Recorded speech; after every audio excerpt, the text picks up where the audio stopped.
Добрый день, дорогие друзья!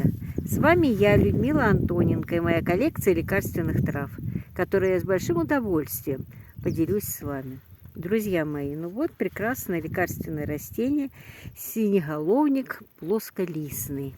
В простонародье мы называли это растение цыганочкой. В детстве мы его с удовольствием кушали, когда он был еще в таком молоденьком состоянии. Чистили, кушали, очень такой прекрасный сочный корешок был. Вот. Ну а потом вот он начинает созревать и становится вот таким вот замечательным лекарственным растением. Вот сейчас он зацветает, у него появляется синий цвет, видите, голубенький такой. Но вообще плоскоголовников несколько видов. Есть вот такие вот высокие, прямо стоячие синеголовники, есть такие раскидистые, и в итоге получается такая круглая колючка, и тоже ее еще называют перекати поле. Ну, многие травы называют перекати поле, это не обязательно, что это именно вот к этому виду относится. Просто их срывает и тащит тут ветром. Вот такие вот синеголовники более устойчивые.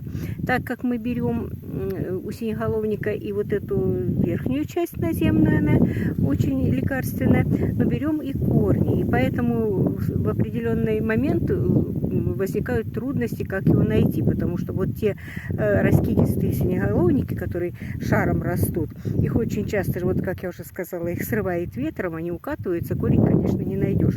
И поэтому лучше всего, как и стальник полевой, лучше подмечать. Если вы знаете местность, если вы знаете, где растет вот синеголовник, надо подмечать, и потом для того, чтобы выкопать корень. А наземную часть, конечно, она берется сейчас, и применяется она в народной медицине, применяется с большим успехом.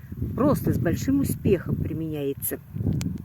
Интереснейшее растение, интереснейший химический состав. Главное вещество, которое находится в составе синеголовника, это, конечно, сапонины. Сапонины сильнейшего действия, противовоспалительного и противогрибкового, и отхаркивающего, и противоаллергического.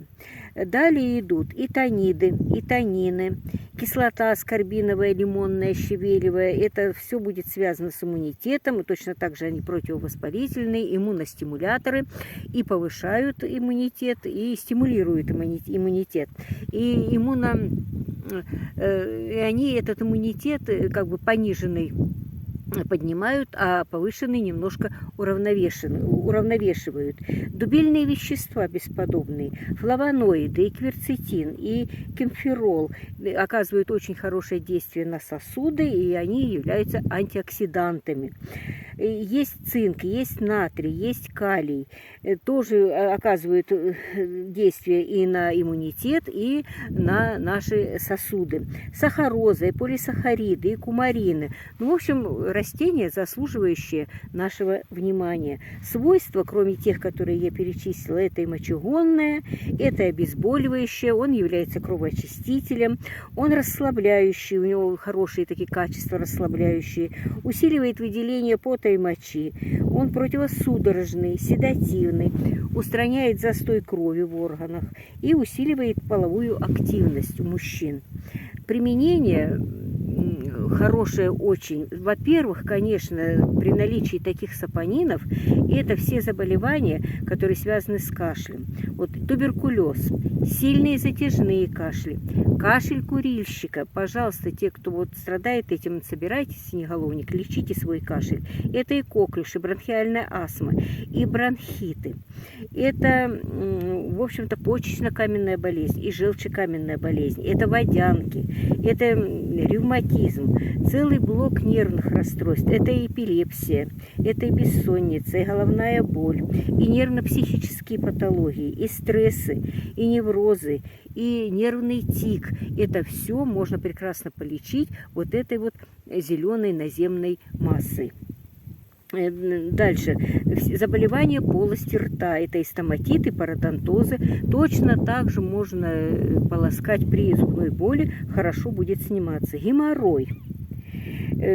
Кишечные колики. Задержка менструации у женщин.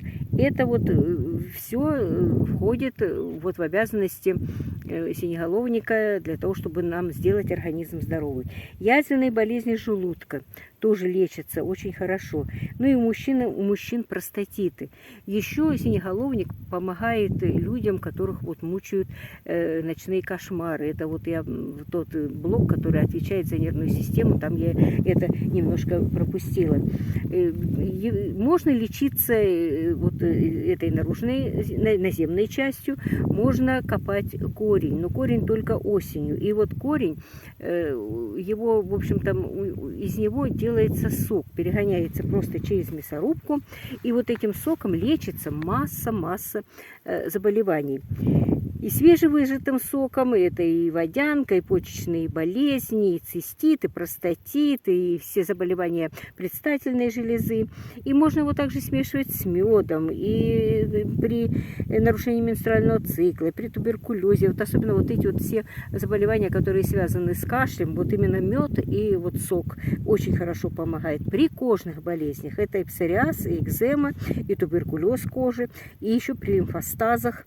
Это тоже вот делать водный раствор из травы или из сока синеголовника и, в общем-то, делать примочки, омывать, наносить на пораженные участки. Ну, в общем, замечательное совершенно растение. Можно сделать спиртовую настойку, они заливаются в пропорции корни, пропорция 1 к 10, настаивается 2 недели, и потом, в общем-то, принимается каплями перед едой при всех вышеперечисленных заболеваниях. Конечно, есть и противопоказания. Это и беременность, и дети, кормление грудью, аллергия, индивидуальная непереносимость. Все в противопоказаниях больше ничего нет. Вот такой вот хороший, колючий. Единственное, что если вы завариваете вот эту наземную часть, обязательно надо очень тщательно процеживать, потому что все-таки растения колючие, ну, чтобы колючки не проскакивали. Вот такой вот ежик, очень полезный, очень красивый. Никогда не обходите его мимо, не сбивайте его ногой. Это растение дано нам для нашего лечения. И обязательно берите его в свою коллекцию, никогда об этом не пожалеете. А я благодарю вас за просмотр, ставьте лайки, пишите комментарии, мне будет очень-очень приятно. Доброго вам дня!